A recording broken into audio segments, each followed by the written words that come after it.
Unong mi khamat barang ba ke BJP bat Menteri Sarkar Jela ba AL Hek ulaong ba ke expert committee kadai ban pene ya ka status quo halor ka bhah thung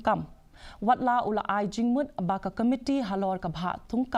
hapo ka jingkit khli jong ka justice retired mul Changhar kadai banwanra jingkala hakamat trekam klem dakta apat ya ka jinglong jongka kumba ka julong uba hek ula ai jingmut baman kawai ka jaj benriu kadai ban ai no shiteng na kani ka bha shakitu ki ba don bat ki bayo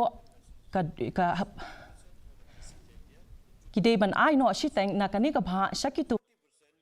ki bayo KHASI Jaintia only. Out of the 40% of the KHASI Jaintia reservation, out of 40, my suggestion is it will remain the same only. 40% will be divided into two categories only up to the KHASI Jaintia. 20% for the KHASI Jaintia general and 20% also for the KHASI Jaintia, the poorest of the poor, for the BPL family. The same thing for the Garu also 40%. For out of 40% Garu reservation policy, 20% for general of only for the Garu community and also 20% only for Garu community, that is for the BPL family.